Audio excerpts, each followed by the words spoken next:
السلام علیکم۔ یہ ہے اردو ایکشن ٹیلز۔ آپ سب سے گزارش ہے کہ میری اس ویڈیو کو لائک اور شیئر کریں اور میرے چینل کو سبسکرائب کریں۔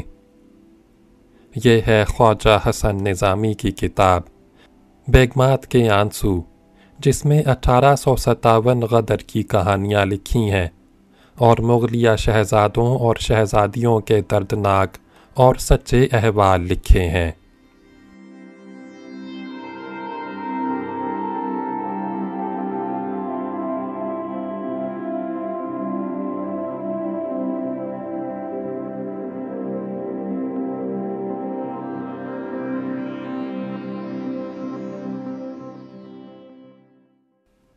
یتیم شہزادے کی ٹھوکریں۔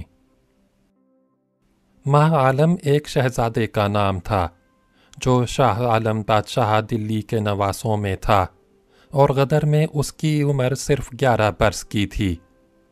شہزادہ ماہ عالم کے باپ مرزا نوروز حیدر دیگر خاندان شاہی کی طرح بہادر شاہ کی سرکار سے 100 روپے ماہوار تنخواہ پاتے تھے، مگر ان کی والدہ کے پاس قدیم زمانے کا بہت سا انتوختہ تھا، اس لیے ان کو اس روپے کی چنداں پرواہ نہیں تھی، اور وہ بڑی بڑی تنخواہوں کے شہزادوں کی طرح گزر اوقات کرتے تھے۔ جب غدر پڑا تو ماہ عالم کی والدہ بیمار تھیں۔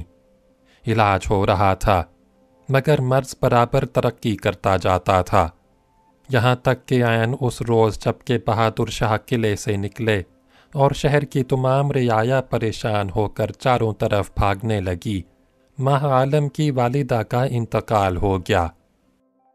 ایسی گھبراہٹ کے موقعوں پر سب کو اپنی جان کے لالے پڑے ہوئے تھے۔ اس موت نے عجیب ہراس پیدا کر دیا۔ اس وقت نہ کفن کا سامان ممکن تھا، نہ دفن کا، نہ غسل دینے والی عورت میسر آ سکتی تھی، نہ کوئی مردے کے پاس بیٹھنے والا تھا۔ شہزادوں میں رسم ہو گئی تھی کہ وہ مردے کے پاس نہ جاتے۔ سب کام پیشہ وروں سے لیا جاتا تھا جو اس وقت کے لیے ہمیشہ موجود تیار رہتے تھے۔ غدر کی عالمگیر مصیبت کے سبب کوئی آدمی ایسا نہ ملا جو تجہیز و تکفین کی خدمت میں انجام کو پہنچاتا۔ گھر میں 2 لونڈیاں تھیں، لیکن وہ بھی مردے کو نہلانا نہ جانتی تھیں۔ خود مرزا نوروز حیدر اگرچہ پڑھے لکھے شخص تھے، مگر چونکہ ان کو ایسا کام پیش نہ آیا تھا، اس لیے اسلامی طریق پر غسل و کفن سے واقفیت نہ رکھتے تھے۔ القصہ ان لوگوں کو اسی حیرانی و پریشانی میں کئی گھنٹے گزر گئے۔ اتنے میں سنا کہ انگریزی لشکر شہر میں گھس آیا ہے اور اب قریب قلعے میں آیا چاہتا ہے۔ اس خبر سے مرزا کے رہے سہے اوسان اور بھی جاتے رہے، اور جلدی سے لاش کو چارپائی پر ہی کپڑے اتار کر نہلانا شروع کیا۔ نہلایا کیا، بس پانی کے لوٹے بھر بھر کر اوپر ڈال دیے۔ کفن کہاں سے ملتا؟ شہر تو بند تھا۔ پلنگ پر بچھانے کی 2 اجلی چادریں لیں اور ان میں لاش کو لپیٹ دیا۔ اب یہ فکر ہوئی کہ دفن کہاں کریں؟ باہر لے جانے کا تو موقع نہیں۔ اسی سوچ میں تھے کہ گوروں اور سکھوں کی فوج کے چند سپاہی گھر میں آ گئے، اور آتے ہی مرزا اور ان کے لڑکے ماہ عالم کو گرفتار کر لیا۔ اس کے بعد گھر کا سامان لوٹنے لگے، صندوق توڑ ڈالے، الماریوں کے کواڑ اکھیڑ دیے، کتابوں کو آگ لگا دی۔ دونوں لونڈیاں غسل خانے میں جا چھپی تھیں۔ ایک سپاہی کی ان پر نگاہ پڑ گئی، جس نے دیکھتے ہی اندر گھس کر سر کے بال پکڑے اور بیچاریوں کو گھسیٹتا ہوا باہر لے آیا۔ اگرچہ ان فوجیوں کو لاش کا حال معلوم ہو گیا تھا، مگر انہوں نے اس کی مطلق پرواہ نہ کی اور برابر لوٹ مار کرتے رہے۔ آخر قیمتی سامان کی گٹھڑیاں لونڈیوں اور خود مرزا نوروز حیدر اور ان کے لڑکے ماہ عالم کے سر پر رکھیں اور بکریوں کی طرح ہانکتے ہوئے گھر سے باہر لے چلے۔ اس وقت مرزا نے اپنے لٹے ہوئے گھر کو آخری حسرت بھری نگاہوں سے دیکھا، اور اپنی بیوی کی بے گور و کفن لاش کو اکیلا چارپائی پر چھوڑ کر سپاہیوں کے ساتھ کوچ کیا۔ लौंडियों को तो बोझ उठाने और चलने फिरने की आदत थी। मिर्ज़ा नौरोज़ हैदर भी कवी और तवाना थे। बोझ सर पर उठाए बेतकान चल रहे थे, मगर गरीब माह आलम की बुरी हालत थी। अव्वल तो उसके सर पर बोझ उसकी उम्र और बसात से ज़्यादा था। इसके अलावा ये शहज़ादा कुदरती तौर पर निहायत नाजुक और कमज़ोर वाक़ हुआ था। इस पर सोने पर सुहागा ये हुआ कि माँ के मरने का गम था। रात से रोते रोते आँखें सूज गई थीं। खाली हाथ चलने से चक्कर आते थे। कुचा ये नौबत के सर पर बोझ, पीछे चमकती हुई तलवारें और जल्दी चलने की कहरनाक ताकीद। बेचारे के पांव लड़खड़ाते थे, दम चढ़ गया था, बदन पसीना पसीना हो गया था। आखिर निहायत मजबूरी की हालत में बाप से कहा, अबा हजरत, मुझसे तो चला नहीं जाता, गर्दन बोझ के मारे टूटे जाती है, आंखों के सामने अंधेरा आ रहा है, ऐसा ना हो गिर पड़ूं। बाप से अपने लाडले इकलौते बच्चे की ये मुसीबत भरी बातें सुनी ना गईं, और उसने मुड़कर सिपाही से कहा, साहब, इस बच्चे का असबाब भी मुझको दे दो, ये बीमार है, गिर पड़ेगा। गोरा मिर्ज़ा की ज़ुबान बिल्कुल ना समझा, और इस तरह ठहरने और बात करने को गुस्ताखी और बदनीयती समझकर 2-3 मुक्के कमर में मारे और आगे धक्का दिया। मजलूम मिर्ज़ा ने मार भी खाई, मगर ममता के मारे लड़के का बोझ बगल में ले लिया। गोरे को ये हरकत भी पसंद ना आई, और उसने जबरन मिर्ज़ा से गठड़ी लेकर माह आलम के सर पर रख दी और एक घूंसा उस बेकसो नातवां के भी मारा। घूंसा खाकर माह आलम आह कहकर गिर पड़ा और बेहोश हो गया।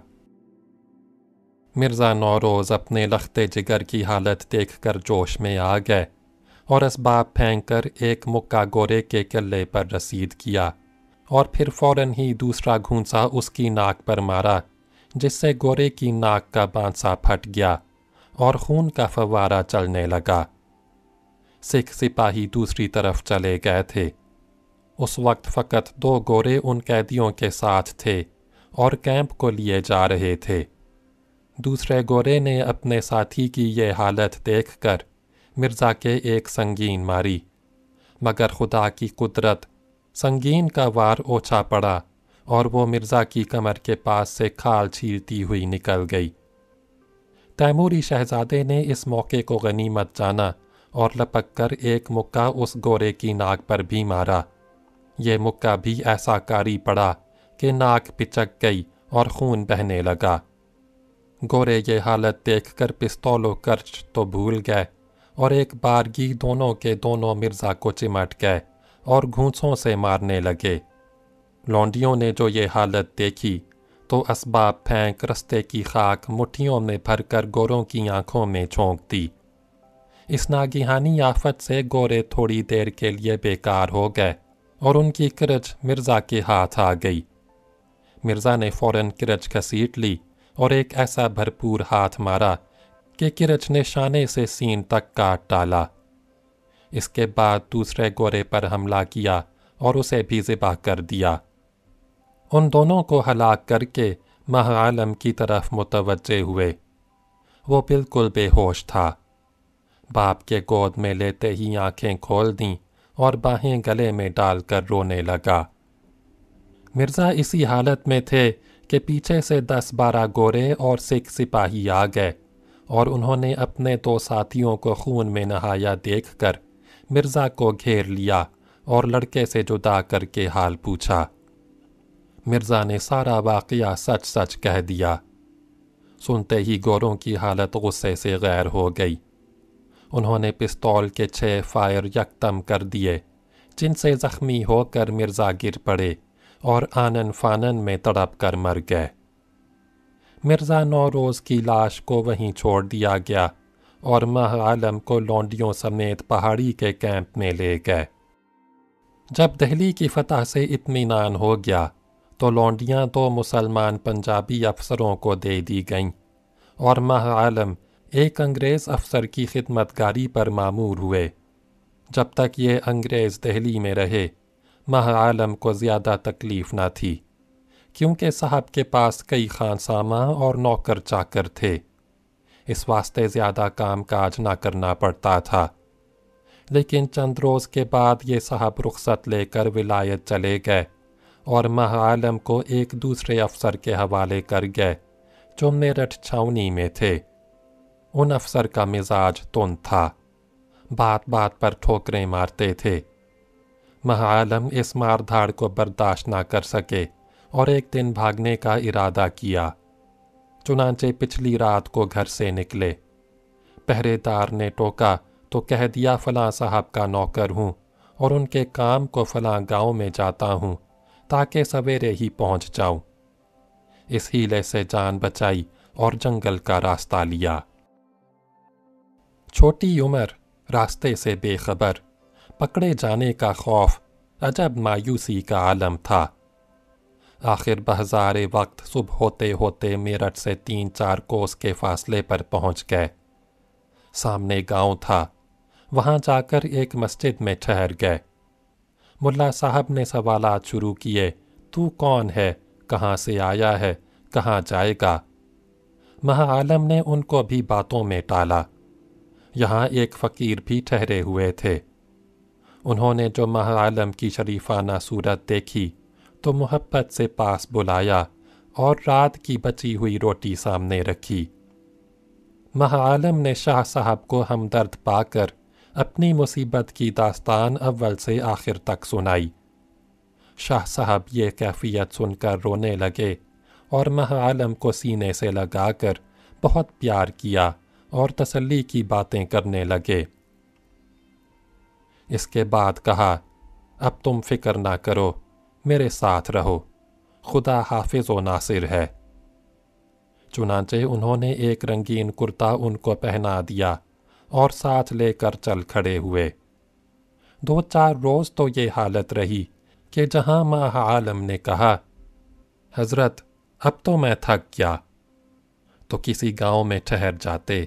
लेकिन फिर उनको भी चलने की आदत हो गई और पूरी मंजिल चलने लगे। महीना भर में अजमेर शरीफ पहुँचे। यहाँ उन साहब के पीर जो बगदाद के रहने वाले थे मिले। उन पीर साहब को जब माह आलम का हाल मालूम हुआ तो वो भी मेहरबानी से पेश आए और उन दोनों को साथ लेकर बम्बई चले गए। बम्बई के करीब बांद्रा में शाह साहब रहते थे, वहीं उनको भी रखा और कई बरस यहाँ रहकर माह आलम ने कुरान शरीफ और मसला मसाइल की किताबें पढ़ीं और नमाज रोज़े से खूब वाकिफ़ हो गए। माह आलम कहते हैं कि जब मैं खूब होशियार हो गया तो एक दिन मैंने बगदादी शाह साहब से मुरीद होने की दरख्वास्त की। शाह साहब ने फरमाया, मियाँ तुम तो मुरीदों की मिसल हो। मैंने अर्ज़ किया, नहीं जनाब, कायदा और तरीक़े के मुवाफ़िक़ दाखिला सिलसिला फरमा लीजिए। ये सुनकर शाह साहब आँखों में आंसू भर लाए और बोले, मुरीदी बड़ी मुश्किल चीज़ है, लोगों ने इसको हंसी खेल समझ लिया है। रस्मी तौर से मुरीद होते हैं और ये नहीं जानते कि मुरीदी क्या होती है और इसके क्या आदाब और क्या फ़राइज़ हैं। जितनी ठोकरें तुमने आज तक खाई हैं, इससे 1000 दर्जा ज़्यादा कदम कदम पर इम्तिहान है। बाबा, ये रास्ता बड़ा कठिन है और फ़कीरी के कूचे में हज़ारों ठोकरें हैं।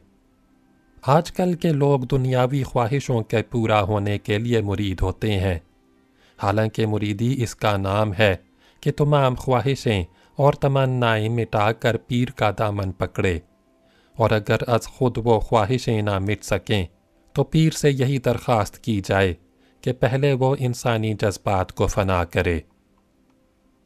मियाँ साहबजादे, फ़कीरी भी एक तरह की बादशाहत है। जैसे बादशाहों को मुल्की इंतज़ाम के लिए लायक कारकुनों की ज़रूरत होती है, फ़ुक़रा भी अक़लीम ने बातिन को नज़्म व नस्क ज़ी होश लोगों के सपुर्द करते हैं। बहादुर शाह को अंग्रेज़ों के मुकाबले में इसीलिए शिकस्त हुई कि उनके पास काम कर सकने वाले आदमी न थे। ورنہ ایسی حالت میں کہ تمام ملک کی ہمدردی بادشاہ کے ساتھ تھی، مٹھی بھر انگریز کیا کر سکتے تھے، مگر انگریزوں کی لیاقت اور ملک داری کی قابلیت نے ان کو فتح دلائی اور بادشاہ ہار گئے۔ یہی حال درویشی فقیری کا ہے۔ انسان کے غنیم نفس و شیطان رات دن دولت ایمان لوٹنے کی درپے رہتے ہیں، اور فقیر اپنے باطنی کمالات سے دشمنوں کو ذکر دے کر زیر کرتے ہیں۔ لیکن جب فقیروں میں کمالات مفقود ہو جائیں گے تو نفس شیطانی آسانی سے ایمان کے تاج و تخت پر قبضہ کر لیں گے۔ اس زمانے میں چونکہ فقراء کی حالت اپنے طریقے سے بالکل خلاف ہو گئی ہے، اس لیے مریدوں کی کیفیت بھی دگرگوں ہو گئی۔ تم کو چاہیے کہ پہلے اچھی طرح پیری مریدی کے فرائض اور کام کو سمجھ لو، اس کے بعد مرید ہونا۔